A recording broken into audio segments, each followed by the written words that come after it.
Good morning and welcome to Westminster College's 2017 Undergraduate Research and Art Celebration. We're glad you're here.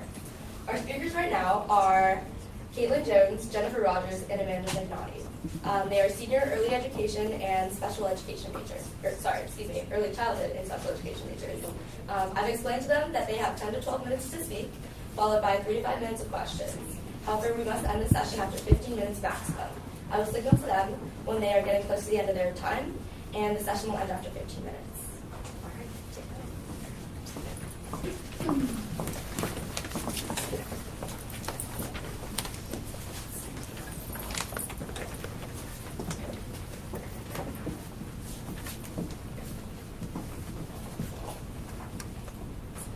Okay, so we have started this research about a year ago.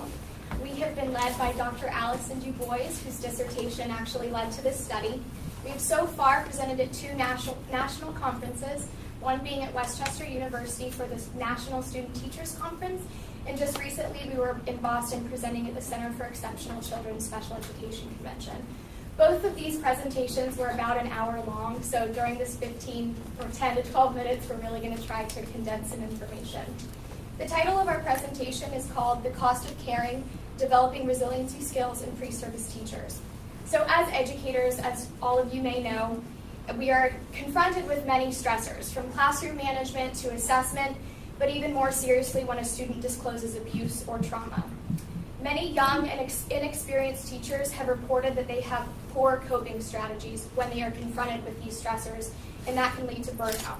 And that's why we need to develop healthy coping strategies now, ensuring that we will last a very long time in the education profession. So whenever these stressors build up and we don't have healthy coping mechanisms implemented, they can lead to burnout.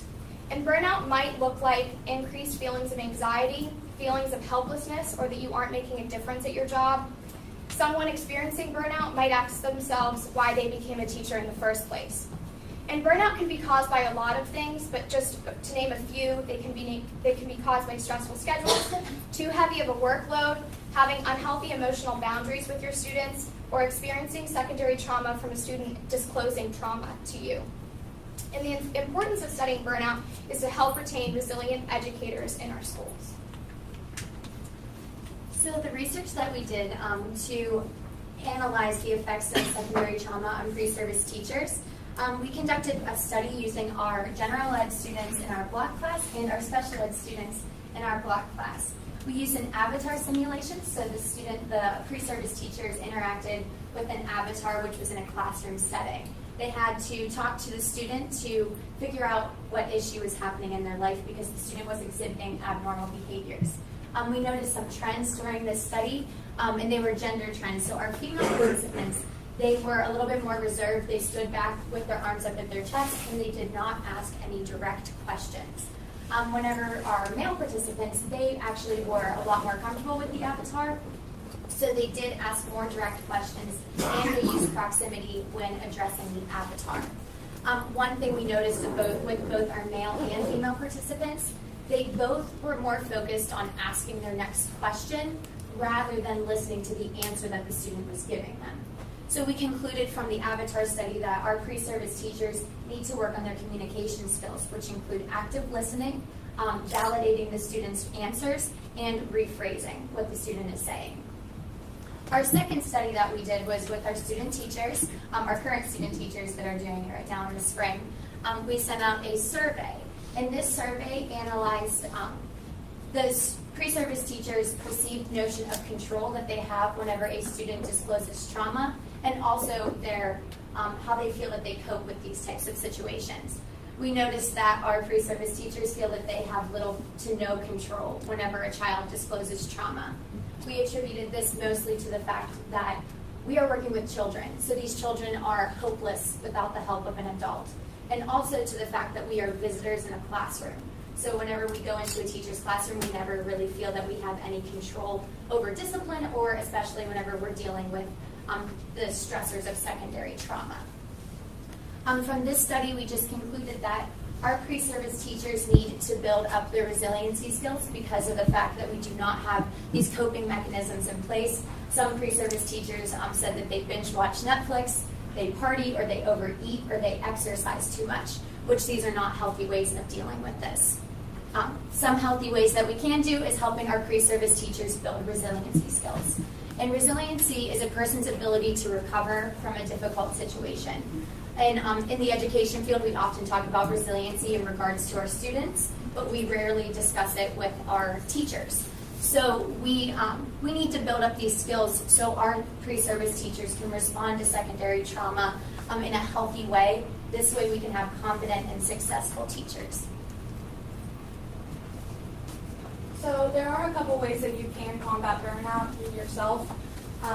The first thing that you can do is to ask your school about your mentor programs. Whenever you become a new teacher, you can go to your school and ask about a mentor program that they may have instituted in their school in order to help you to have someone to look up to and lean on for support in times of stress or anxiety or in times that you are feeling burnt out.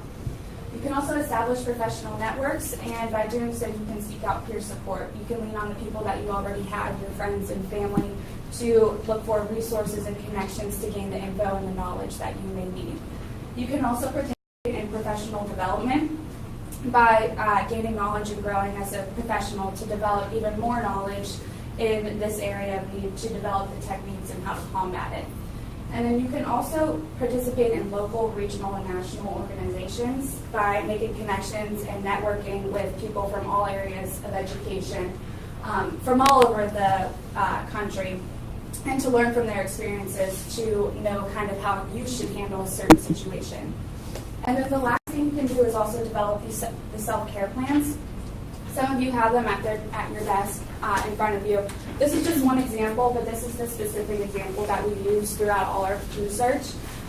This specific one helps you to look at ways you can exercise your body, how you can be a good friend, but all around these self-care plans just basically help you to look at what's important in your life.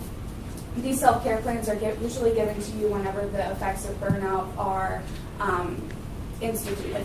So they're usually given to you by your mentor or your school counselor or a building administrator in your school.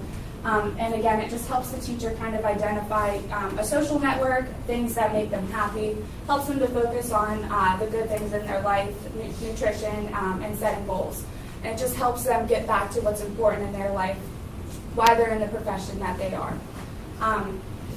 Along with the self-care plan, it's also important to have a crisis plan in action.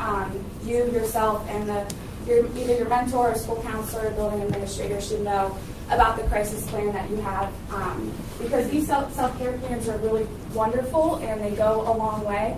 But if a serious situation were to come up, for example, a school shooting, these self-care plans are wonderful, again, but you need a crisis plan to fall back on. And these crisis plans are just people, involve people that you contact and meet in case of need, and then steps you would take to follow for a crisis if it were to arise. And then these are just some resources that we brought with you today that you can look at. You can use the outline that we've given you all. If you weren't given one, you can reach out to us and we will definitely email you or link you a copy of one, along with the self-care plan too.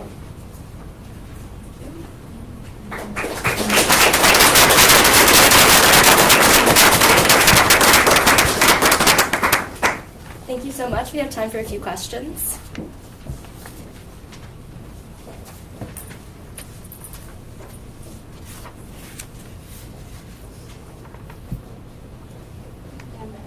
So your study focused on pre-service teachers. How do you feel that this research would be beneficial for first-year students or second-year, or first-year teachers and second-year teachers? With the first year and second year teachers, you can definitely, like what I talked about with the mentor programs, you don't have to be feeling the effects of burnout or be in a crisis to reach out to your school about a mentor program.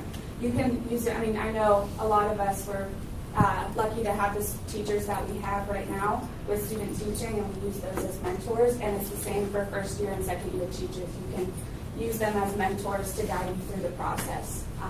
So this information can reach a broad area of need. Yeah, and we did notice, though, that a lot of our research would actually affect a first or second year teacher more than a pre-service teacher, just for the fact that it's your classroom and you are in charge of dealing with these children, especially when they come to you with secondary trauma. And just to add, I think that within our student teaching experience, we obviously are confronted with a lot of new situations, but even looking towards the next few years, we know that we're going to be confronted with a lot of very interesting and new situations that we need to have those coping strategies in place. One of your strategies is to disconnect from technology. Do you think that is even possible for your generation? I mean, it's definitely a challenge, but I do think that it would be extremely helpful, whether it's just like not going on Facebook or Instagram or any of those, but just taking a break from just all that extra stuff. Taking a break, and whether it's just going for a walk or getting back outside, just trying to do that would definitely be helpful. I think what's interesting is I don't think that, I know that I don't sometimes, that I don't realize how maybe dependent I am. Like I'll pick it up without even realizing it. And I don't think we know how much it stresses our minds out whenever we're trying to go to bed at night. And so making that choice to consciously get off of social media or the internet, to put it away at a certain time. And that can also kind of lead into having good emotional boundaries with students and taking yourself out of stressful situations whenever you come home, so make you last longer in the profession. There's a bunch of symptoms and signs here. Did you find one that comes through more than? So the physical signs of burnout? I just think the emotional signs, like so whenever teachers are experiencing the hopelessness and the frustration, like that they can't do anything to help, I think that is one of the ones that lead to the hardest way to deal with it. I think what's really interesting is the one, just from my experience I'm within student teaching, I know I've been confronted with several issues as far as like a student was, I walked into a restroom whenever a student was self-harming, and the reactions that I got from different people within the school district weren't what I thought they were going to be. And I think that was because of over time they developed a more negative lens, and they just didn't have these coping strategies in place to be able to handle it effectively and appropriately.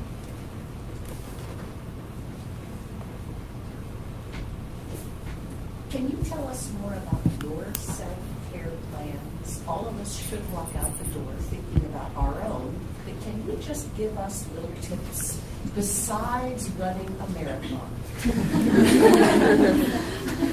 So this specific self-care plan kind of focuses on a lot of areas that you can focus on what's important in your life. There's an area on this self-care plan that talks about important people who you can trust. So that allows you to build a support system that you can lean on. You can also look at how you can be a good friend. You can look at the positive attributes that you have within yourself and focus on that.